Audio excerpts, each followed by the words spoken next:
I've been working 2 jobs since I was 16, paying bills, and keeping the whole house running while my siblings did nothing. One night I stumbled on a strange document, cut ties immediately, and disappeared. The next day my phone exploded with calls, but I didn't have time to answer. Can you imagine giving your entire life, every last ounce of energy and every single dollar, to the people who were supposed to love you most, only to realize they saw you as nothing more than a convenient ATM and a personal servant? And what if that bitter truth was just the surface, hiding an even darker, more fundamental betrayal? My name's Bennett, and for years that was my reality. I was 26, still stuck in Pittsburgh, grinding through back-to-back shifts.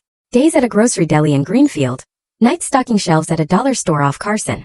Every tip, every bit of change I earned, went straight into a kitchen jar labeled household pot. It was like I was just some walking ATM with apron grease, pouring myself out for everyone else. My parents, Renee and Todd, they loved to call me their built-in parent. They'd actually smile when they said it like it was some kind of high compliment. "Oh, we don't know what we'd do without you, Ben," Mom would coo, especially after I'd hauled my sister Ava to cheer practice in Bloomfield or my brother Luke to JV basketball in Squirrel Hill. Then I'd come home completely drained, to a sink overflowing with crusted pans, a laundry pile that reached the ceiling, and a mental checklist of things that somehow, only I ever noticed were broken. "It's just easier if you do it," Mom once told me, like it was a completely rational explanation, when I asked why no one else ever folded towels. "You do it right.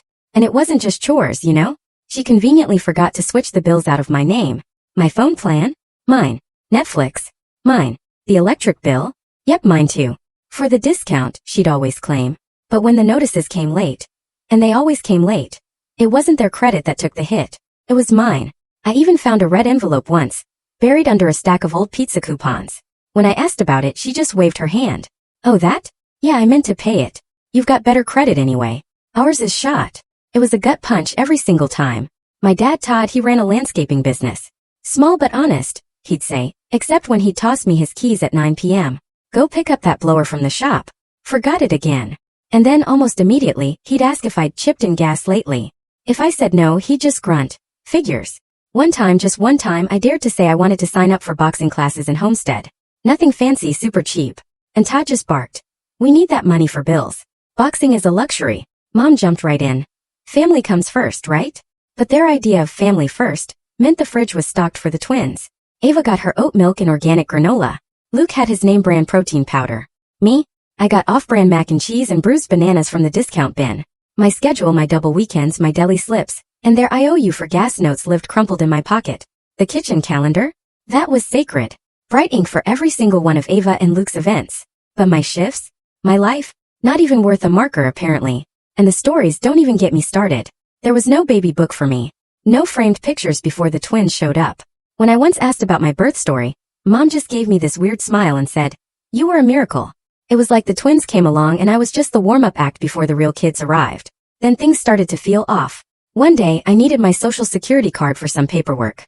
The issue date? When I was about 5. Weird. And my childhood shot records weren't from anywhere in Allegheny County. They were listed from a clinic in Wheeling, West Virginia. That made absolutely no sense. I remembered this old plastic folder on the laundry shelf, labeled insurance/taxes. Once, when I brushed it aside reaching for dryer sheets, I saw part of a page sticking out. One word in bold at the top: decree. I didn't touch it then, but it stayed in my head, a little flicker of unease. Then Mrs. Wan, the neighbor across the street, caught me one morning. "You were so quiet when you first came to live with them," she said, then clamped her lips shut like she'd swallowed her tongue, and the cherry on top. Every time I cooked something decent, something actually good, Mom would wag a finger and say, "Don't get fancy. Save that for people who pay your wage." Then she'd snap, "Play it right though, like a restaurant." So yeah, that was my life. Built-in parent. Built-in driver. Built-in maid. But not once, not ever did I feel like their kid. Something had to change. I started showing up at the Hill District Community Kitchen on Tuesday and Thursday nights, right after my deli shift. Nobody there cared how tired I looked or what beat-up car I pulled up in. They just handed me an apron, pointed to a sink, and that was it. I chopped onions till my eyes burned, stirred massive pots of chili, and helped serve trays to folks who said, "Thank you," like they truly meant it. Felt like breathing room. No calendar packed with someone else's plans. No fake family first lines. Just sweat, heat, and food. And it was mine. Mr. Delgado ran the place like a tight ship, but not in a loud way. He didn't bark orders, he watched. On my third night, I adjusted the vinegar in a chili pot because it was a little flat. Just a splash balanced it right out. Delgado clocked it. Said nothing for a minute. Then he leaned over and in a low voice said, You've got a real palate, kid. I'll cover your classes if you show up and grind. I couldn't speak. I just nodded because if I'd opened my mouth I might have choked. The next night he handed me a used ServSafe book, pages bent, notes in the margins. He told me he'd walk me through it and basic knife skills too. But you have to do the work. Then he looked me straight in the face and said, stop wasting time arguing with people who like your labor but not your future. It landed hard. I've been too deep in my grind to see it, but yeah, he saw right through it all. I told my parents over dinner, already knowing exactly how it would go. Still I tried. Delgado wants to sponsor me for kitchen training. I'd be taking classes 2 nights a week. I'll still cover rides for the twins. Just need a little flex. Mom didn't even look up from her phone. Who's going to handle their rides when you're at class? The house doesn't run itself. Dad didn't wait 2 seconds before chiming in. Don't get big ideas, Ben. Just be reliable at the deli. That's what matters. That's where the money comes from. They didn't ask who Delgado was. Didn't ask what I wanted to learn. They just shut it down like I was talking nonsense. The next morning, my deli manager pulled me aside before I clocked in. Someone had called, anonymous of course, claiming I'd been sneaking meat home at night. Cold cuts and rotisserie. A total blatant lie. I laughed it off, but it stuck. He said he had to log it. Just in case. That same evening, Delgado dropped by the deli. No warning, just came by for coffee. While I bagged his order, he leaned in low and said, if anyone asks, I'll vouch for you. You're straight. Don't let them scare you off. His tone hadn't changed, but it was. The first time in a long while someone had my back without even being asked. A week later, I went down to the community college to ask about enrolling, not even to register, just to figure out how to start. That's where I met Harper Diaz. She worked the registrar window evenings. Said she was a paralegal finishing her own studies. She had this calm voice and didn't talk down to me once. When I told her I was trying to sign up and needed info for a real ID, she asked for my birth certificate details. I said I didn't have the original, only a copy. She frowned just slightly. If it's lost, you'll need to request a certified copy. Start early. You'll thank me later. Some counties drag their feet. She tapped a few things into the computer, paused, and then asked, are the utilities and phone plan actually yours, or just in your name? Both, I said, but my stomach turned a little. She looked up. If other people use the accounts and the payments fall behind, that's on you. Just be careful, okay? She didn't say it like a warning, more like someone who'd been there and saw it coming. That night, I checked the junk drawer looking for my ServSafe test date. Delgado said it should have been mailed soon. Mixed in with expired coupons and an old charger cable, I found the letter unopened. The test date was 4 days ago. I held it up to Mom in the kitchen. You get the mail every day. Why didn't you give me this? She glanced at it, shrugged. Must have slipped. Don't blame me if you're not organized. Didn't blink. Just went back to stirring her tea. I rebooked the test myself. Delgado said he'd cover the cost again. But only this once. Show up next time or don't bother, he said, his eyes steady. At church that weekend, Noah, this quiet guy who usually sat 2 pews ahead, caught me in the parking lot. Said he'd heard I was trying to get into culinary. I must have looked exhausted because he didn't even ask. Just said, crash on my couch if you need a breather until you find a place. We'll figure it out. I almost said no out of habit, but I didn't. I just nodded and said, yeah, that might help. It was after 1 a.m. I was hauling the trash to the curb while a sink full of cold pans sat untouched. The twins' uniforms were still thudding in the dryer, and someone had left an empty milk jug on the counter like they expected it to refill itself. I stood there, hands wet, shoulders locked up from work and driving and hauling bags all day. Something in me just snapped. I said it out loud, quiet but sharp, right there in that kitchen under the buzz of the fridge light. I'm not your built-in babysitter. I'm done bankrolling this house. The next morning I packed 2 duffels. One had my work shirts, socks, and my best pair of boots. The other held my old chef's knife wrapped in a towel, a binder with my pay stubs, and the battered ServSafe manual Delgado gave me. I waited until the house was empty. Mom at her hair appointment. Dad on a landscaping job. The twins still at school. Noon. I shut the door behind me without a note, without a word. Noah had cleared out a corner in his basement. Concrete floor. 1 space heater. A twin mattress on a frame that creaked a little when I dropped my bags. No window, but the air felt clean. Breathing room. Pay me when you can, he said, holding out a spare key. I thanked him and I truly meant it. That night I sat cross-legged on that mattress and exhaled so hard I had to sit still a few minutes before I could even start thinking again. First move. The next morning, I went to a credit union and opened an account in my name. Real ID in process, new routing number set. I called my boss at the deli and switched my direct deposit right away. Next, I logged into the phone plan, the one I'd opened when I was 19 because, you're the only one with decent credit, Ben. I ported my number to a prepaid carrier. The other 3 lines, Mom, Dad, Ava, were showing past due by $89. Luke's line had been cut off last month, and he'd switched to a prepaid so it wasn't on the account. Didn't matter who ran it up. On paper it was mine. I backed out of that account and canceled Netflix. I scheduled the electric service to transfer out of my name at the end of the current billing cycle. Picked up a small prepaid hotspot for class stuff. When Mom texted me a few hours later saying, "The TV stopped working. Fix it," I didn't answer. Dad left a voicemail that night. "No greeting, just family comes first. Your tips are household money. And you know that." I stared at the phone while it played, then set my lock screen to silence unknown numbers. I walked into Delgado's kitchen the next day and said, "I'm good to make every class now. No more rides, no more house stuff." He didn't smile or ask why. Just nodded and handed me a binder with food safety drills, knife diagrams, and the weekly schedule. "Show up, do the drills. No excuses," he said. That was it. Harper came by the kitchen that night. She saw me trying to track my hours and food costs on a scrap of receipt paper, and didn't say anything snide. Just pulled out her laptop and said, "I made a budget template you can copy. Rent, food, class fees. Start simple. Document everything, especially anything from the old accounts. Just in case." I didn't argue. I just nodded and took the flash drive she handed over. It felt like someone tossing a life raft without asking if I could swim. That first week away, I slept through the night for the first time in years. No footsteps waking me up for one quick ride. No last-minute laundry piles. No late-night grocery runs because someone forgot cereal. Just silence. One night I even slept through my alarm. Missed breakfast, but I didn't feel bad about it. Each morning there was still this 5-minute stretch right after I woke up where the guilt hit hard. Not because I missed them but because I knew how they'd spin it. "You abandoned the family." Or "You're ungrateful after all we did." I'd hear their voices in my head before I even got out of bed. But once I stood up, pulled on my work shirt, and saw the calendar with only my name on it, that weight slid off. My shoulders dropped and the guilt it passed. Noah didn't ask for updates. He kept to himself, mostly working nights at the medical supply warehouse. Every few evenings he'd tap on the basement door and drop down with extra leftovers, or just to sit a few minutes before his shift. Never pressed, never judged. "You getting your footing?" he asked once. "Yeah," I said. Finally. Delgado kept it tight at the kitchen. No room for sloppiness. He corrected my cuts, drilled me on safe temps, taught me how to taste before I seasoned, not after. It wasn't school. It was sharper than that. Every second had weight. "Respect the line," he'd say. "You don't respect it, it won't respect you back." I took it to heart. One night, I texted Harper a screenshot of my updated budget. No emojis, no fluff, just a message. "Bills balanced, no past dues, groceries covered, still on track." She responded 5 minutes later. "That's what we call a grown adult move. Proud of you." I sat on that twin mattress, eating a bowl of leftover rice and beans from the kitchen, and stared at that message longer than I needed to. Not just because of the words but because I finally believed them.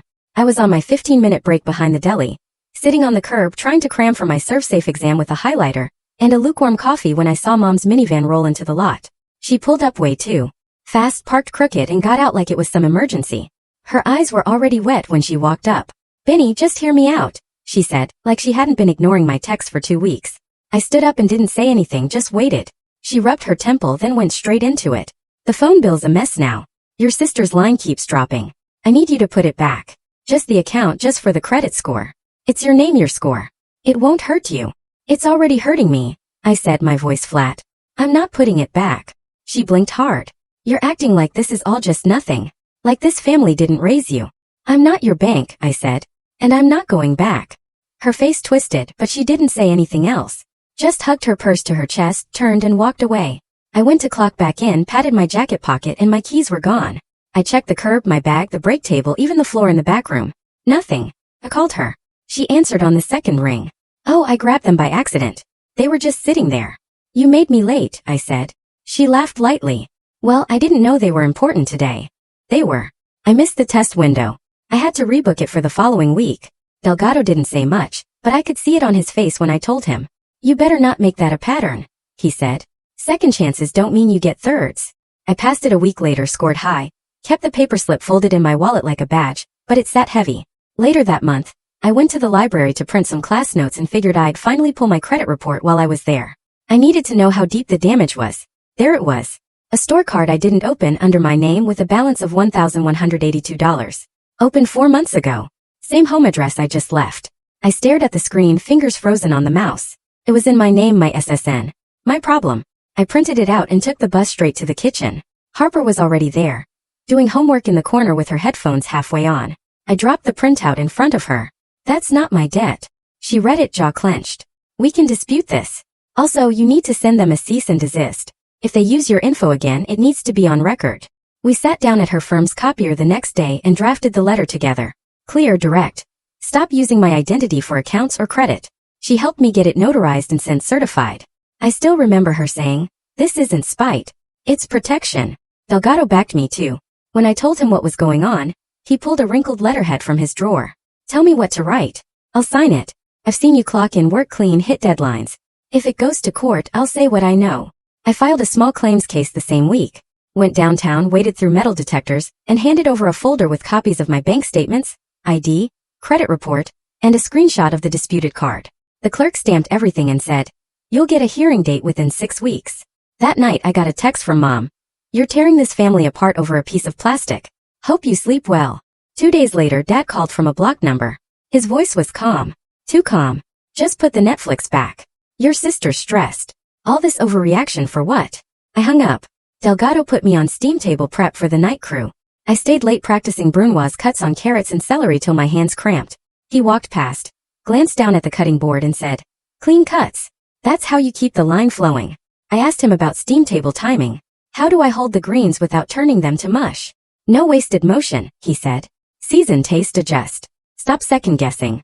You already know when it's right." I started trusting that. The nights were long, but they were mine. No side eyes, no guilt texts. Just prep, cook, clean, sleep. One night, Harper came by after her shift with a folder under her arm and a hot tea in the other hand. "Got bored," she said. "Mocked up a few logos. Something simple. If you ever want to put a name to what you're doing." I flipped through the pages. Doodles, fonts, a little drawing of a fork next to a skillet. It hit harder than it should have. I asked if she ever thought of opening her own thing. "Not really," she said. "My mom tore everything I liked apart before I could finish it. Got good at not starting." We didn't go deeper than that. Just talk sauces for a while. Safe ground. Real ground. A couple nights later, Luke texted from a new number. "Mom says you stole from us." I stared at the message a long time. Thought about the phone bill, the late electric, the debt in my name, the ride schedules, the drained credit. I replied, "I didn't.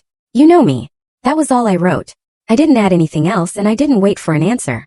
The sun hadn't even cracked the sky when I parked outside the warehouse space in the Strip District. My Cambros were stacked in the back seat, labeled and taped down tight.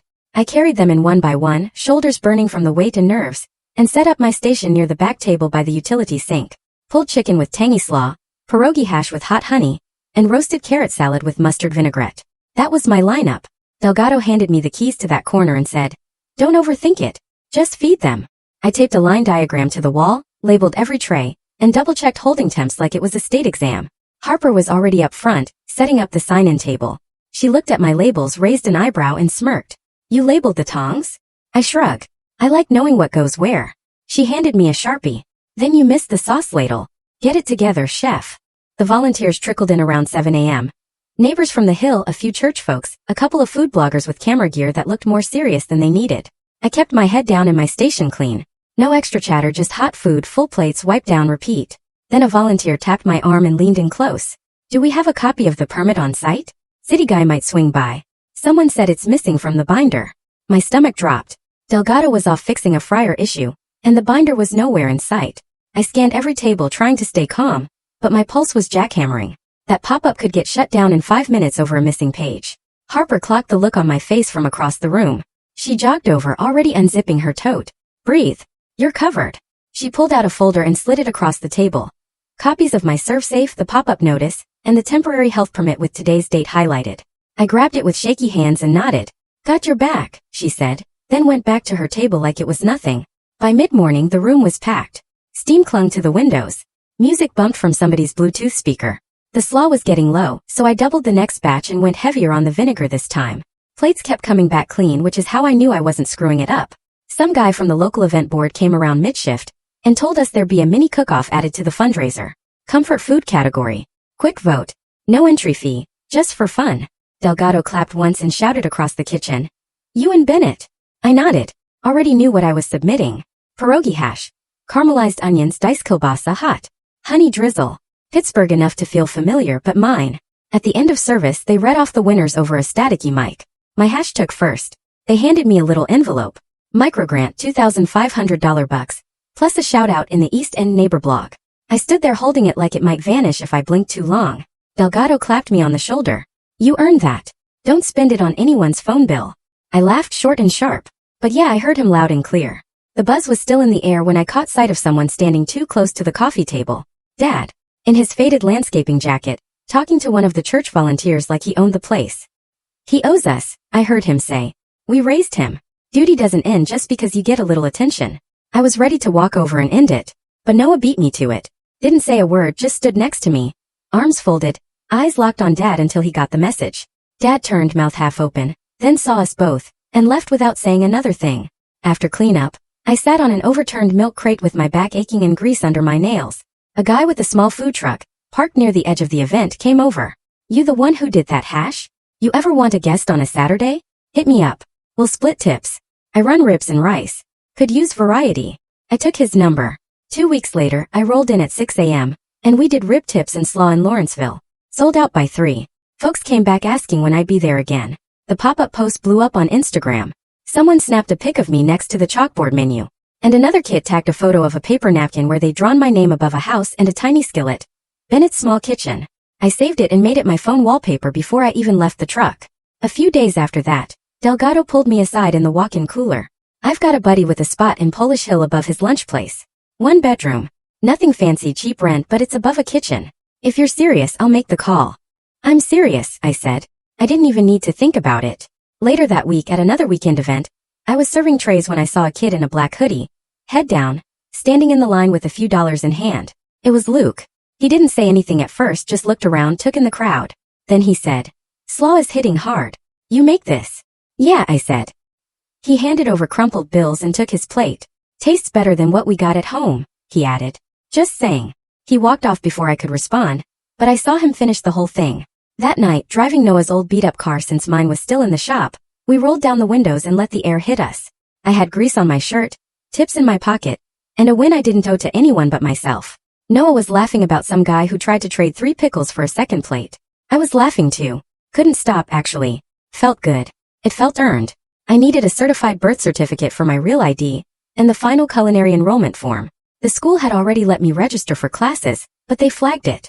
No certified copy on file, just the scan I had from years back, folded and faded. I texted Mom, short and to the point.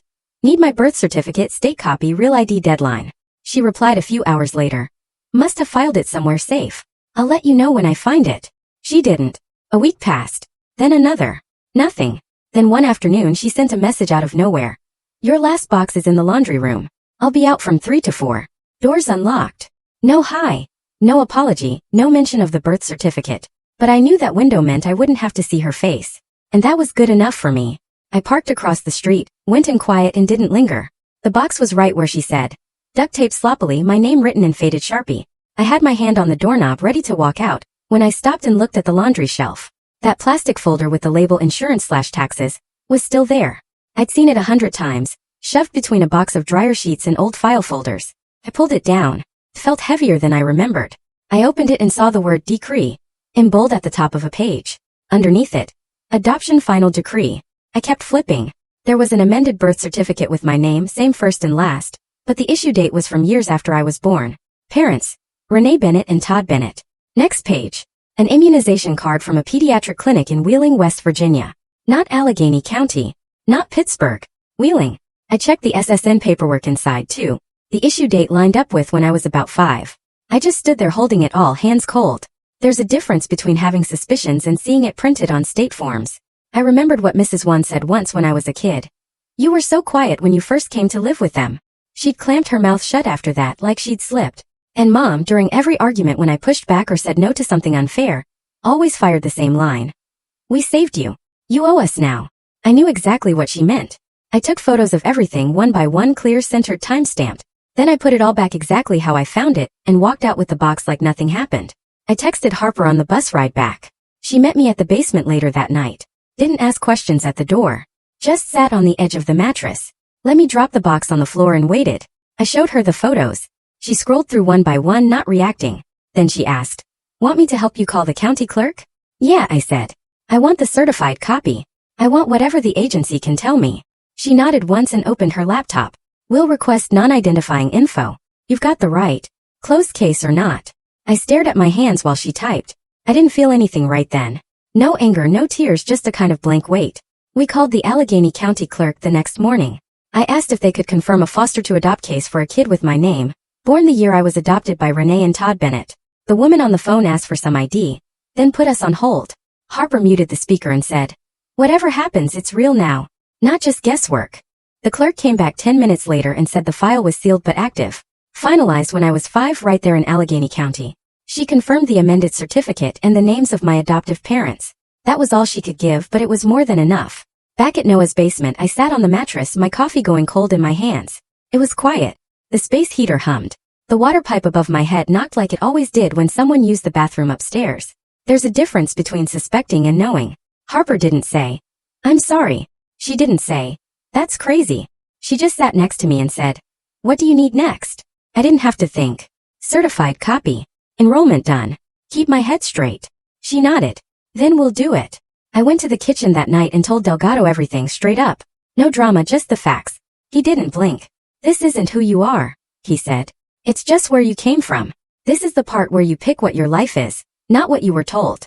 That night, I slept harder than I had in months. Not because everything was fixed, but because the fog finally cleared. Didn't feel like walking in circles anymore. The map made sense now, and I knew where I didn't want to go back to. Dad called early Sunday. Way too early for someone who never called first. My phone buzzed just after 6 a.m. "Come home for breakfast," he said. "Just you and me. Talk a little." I said I'd meet him, but not at the house. He offered a diner by the river, the one near the train yard that hadn't changed in 30 years. Vinyl booths, metal napkin holders, and burnt coffee that tasted like cardboard. I got there first and grabbed a booth in the back. He came in wearing the same navy hoodie he always wore for landscaping jobs, with dirt still crusted on the sleeves. He sat down across from me and didn't look at the menu. The waitress poured coffee and walked off without asking. He took one sip then leaned back. He didn't ask how I was, didn't mention the last 5 texts I hadn't answered. Instead he sighed and said, "The house is falling apart." I waited. He kept going. "Your mom's behind on the electric. The phone plan's disconnected. Netflix is gone. The fridge went out and we had to throw everything. Luke's missing school trying to take Ava to practice. They're overwhelmed." I stayed quiet. Then he added it. "We saved you, you know. Don't forget who raised you." I didn't forget, I said. "I also know now about the adoption, the amended certificate, all of it." He blinked once like that caught him off guard, but only for a second. "Yeah," he said quieter. "We did foster to adopt. Got a little help for a while. That's how it worked. Then the twins came along and things got tighter." He looked at me like I was supposed to thank him. Like that half confession cleared something. "We did what we could," he added like I'd asked for an apology. I hadn't. I sat my coffee down and said, "You're asking me to come back and carry it again." He didn't deny it. Just leaned forward and said, "If you moved home, we'd help with your schooling. Rent-free, it would free you up. You know, we'd support you." "Support me with my own paycheck?" I asked. "Same setup. My money in your bills, my name on your accounts." He shook his head like I was being dramatic. "It'd be a trade. Everybody wins." I pulled out 2 folded sheets from my coat pocket and slid them across the table. One was the cease and desist Harper helped me write. The other was the small claims paperwork with the court dates circled in red. "Stop using my name," I said. "Stop opening things under my info. Pay your own accounts." He looked down at the papers like they were in a foreign language. Then he looked up and gave the same line he always used when he lost control of the narrative. "You always were ungrateful." I didn't bite. I just stared at him, still and quiet, until he stopped talking. The waitress came back and asked if we wanted to order. I told her I'd just take the check. Dad didn't say a word after that. 6 weeks later, right on the timeline the court clerk gave me, the hearing came up. I showed up with a binder, neatly tabbed. Credit report, statement copies, dates, screenshots. Harper sat outside the courtroom while I went in alone. Mom was there. She didn't say anything. She cried quietly in the hallway before we went in. But I didn't stop. I sat down, told the judge what happened, showed the documents, and kept my voice steady. No drama, just facts. The judge sided with me, ordered a refund, said the store card was fraudulently opened, and the Bennetts were not authorized users. I walked out, past Mom in the hallway. She reached out once like she might touch my arm, then pulled back and turned her face toward the window. I didn't say anything. I didn't need to. The next day, Delgado handed me a set of keys wrapped in a takeout menu. Small second-floor place over a lunch spot in Polish Hill. Tiny stove, walls the color of old plaster. Kitchen vent that rattled when the weather changed. It smelled like fryer oil and burnt toast. It was perfect. "This place is yours if you want it," Delgado said. "You earned it. I told my guy you'd keep it clean and pay on time. Don't make me a liar." I didn't. That first night I unpacked my knife roll, hung up a magnetic strip on the wall, and scrubbed the tiny prep counter with a sponge until it stopped smelling like last week's soup. Harper started coming by more. At first, just to help organize the next fundraiser, inventory lists, permit forms, recipes with backup weights and batch counts. She was calm, focused, didn't rush anything. She kept my head straight even when I started spinning out about portions or head counts or city inspectors. One night, she stayed late going over packaging options for to-go plates. We didn't talk much, just sat on the floor with menus and paper samples spread across the rug. When she left, she said, "You know you're doing it right. You're actually building something." I didn't answer out loud, but after she left, I looked around that room. The clean dishes, the labeled storage bins, the quiet, and I finally believed it. The house back in Greenfield was still falling apart. But for the first time, I wasn't under the rubble with it. The twin school held a spring awards night in the gym. Folding chairs, cheap streamers, those giant laminated certificates the school loved handing out like candy. I showed up on time but stayed in the back row, behind the last row of parents and under a half-dead ceiling fan. I clapped when Ava got a leadership award for cheer and again when Luke got recognized for most improved in JV hoops. I planned to leave as soon as they were done. No mingling, no forced smiles. But a staffer flagged me near the water fountain before I could slip out. A middle-aged guy in an Apollo shirt with the school's name embroidered on the chest. "Your parents said you might say a few words tonight," he said. "Just as the older brother, talk about how you're supporting them, offering help with college. It would mean a lot." I blinked at him. "No speech from me," I said. "Not tonight." I walked straight past him and back to my seat. The program wrapped with applause and a kid stumbling through the national anthem on keyboard. I stood up to leave, but before I could get 2 steps, Mom appeared like she'd been waiting for the cue. "Say something nice," she hissed, guiding me toward a small mic set up on a folding table next to the sheet cake and hand sanitizer. She gripped my elbow tight and forced a smile for the people watching. I looked at the mic, then at her, then at the kids behind her trying to keep from looking our way. I leaned in and said loud enough to carry, "I'm proud of you, Ava and Luke. You're working hard and it shows. I'm building my own life now. But if either of you want shifts at my prep kitchen, I pay fair and on time. That's what I can offer." Mom's smile twitched. She stepped forward, laughed nervously and added, "He's going to help with tuition too, of course." I looked at the mic again. "I'm not committing to that," I said, flat and direct. Then I stepped back and walked away. Silence hit harder than I expected. A couple of parents suddenly found their phones really interesting. One mom looked down at her kid's snack cup, like it was the most fascinating thing in the world. Dad stood stiff near the drink table. His jaw locked so tight you could hear it. The twins stared at their plates like they wanted the ground to eat them whole. I waited by the side exit, leaning against the wall. Ava came over first, arms crossed, voice low. "Mom shouldn't have done that," she said. "I didn't know she was going to pull that." "I believe you," I said. She hesitated, then added, "I might take one of those Saturday shifts. I've been trying to save for books anyway." "Good," I said. "Let me know what weekend." Luke stood behind her, hands in his hoodie pocket, not saying anything. He didn't look mad, just blank, like he'd hit shutdown mode. "You good?" I asked. He nodded once. No words. They walked out together. I stayed behind just long enough to avoid the parking lot circus. That weekend, I worked the flat top for the Food Truck Guys event in Lawrenceville. The weather was trash, rain and smoke mixed in the air like wet charcoal. But we still sold out. I didn't think about the awards night, not once during the rush. Not when I flipped rib tips or boxed slaw or counted tips with frozen fingers. But when I got home and peeled off my soaked hoodie, I collapsed on the futon and slept like I'd been hit with a hammer. Monday morning, my inbox lit up. The neighborhood paper had run a small story, just a few paragraphs. Fundraiser results. Cook-off win. Micro-grant. There was one line at the end. Bennett's Small Kitchen, run by a Hill District volunteer, served a crowd-favorite pierogi hash and slaw. No full name, no photo, just enough. I stood in my tiny kitchen, fridge humming like a distant truck, and reached up to the magnet board, pulled out a doodle logo one of the kids had handed me at the last pop-up, a fork next to a crooked little house, and stuck it dead center. That was mine. Didn't matter if it looked like a middle school art project. I looked at that magnet the same way I used to stare at my first pay stub back in high school when I bagged groceries at Foodland and thought $24 was a fortune. It wasn't about the number. It was proof. After the awards night, I went home and made a list. Not a wish list, not a dream board. A cleanup list. First thing, I closed every single utility account still in my name. Phone, electric, internet. Done. I sent final notices certified, tracked every envelope, and made sure the end dates lined up. If anything else showed up in my mailbox with my name on it, and their address, I wrote return to sender in thick black Sharpie, and dropped it back in the blue box on the corner.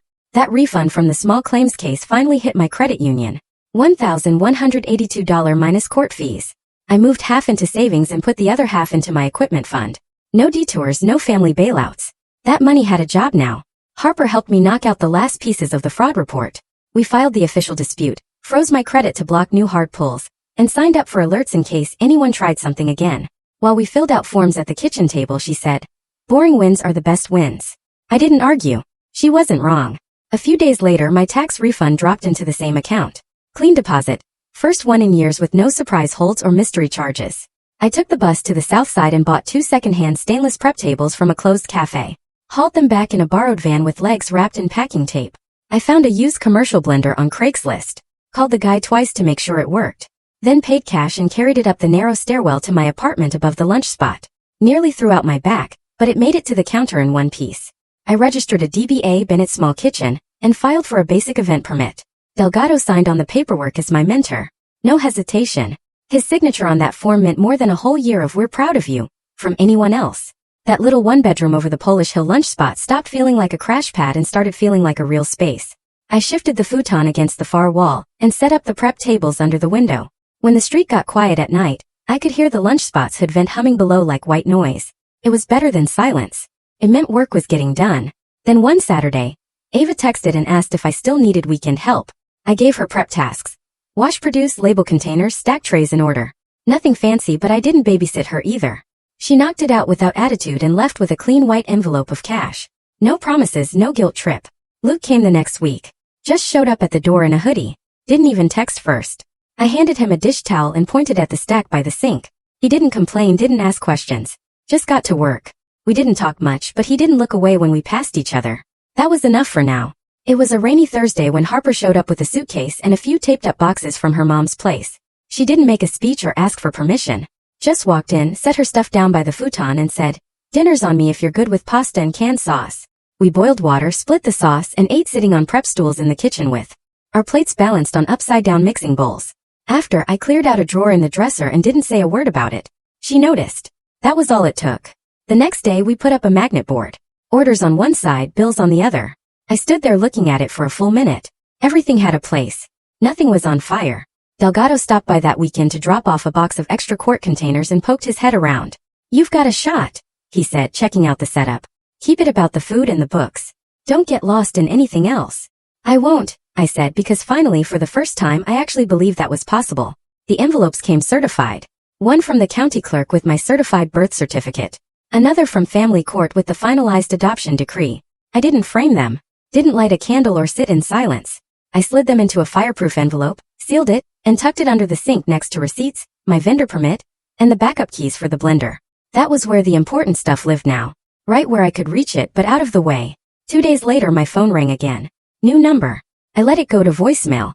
Same number rang again the next morning, then again that evening. I answered on the 4th call. "You're cold," Mom said. No greeting, no question, just that. "I'll meet you in public," I told her. Neutral ground or not at all. She didn't argue, just texted a time and location. Coffee shop near the East Busway. Neutral enough. They were already there when I walked in. Sat across from each other at a tiny table. Hands folded like it was a contract negotiation.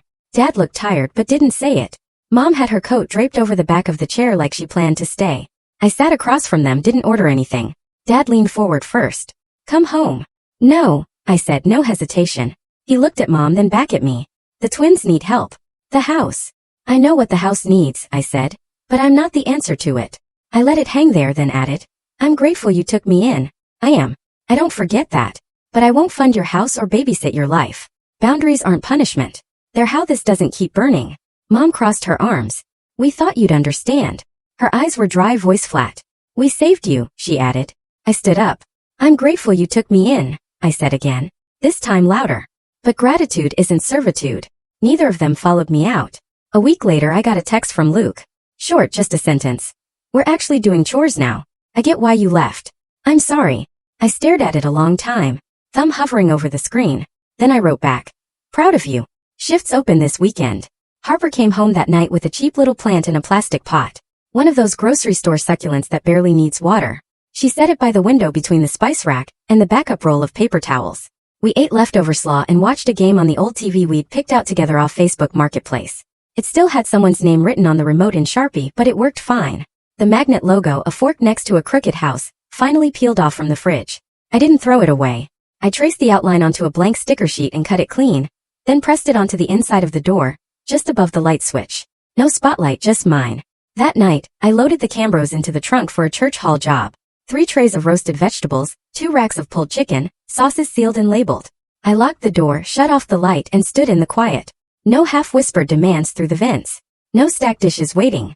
No schedule written for someone else's life. The calendar hanging on the wall listed nothing but my orders, my invoices, and Harper's class schedule. That was the house now. It wasn't fancy, just real. And finally, after all these years, it was truly completely mine.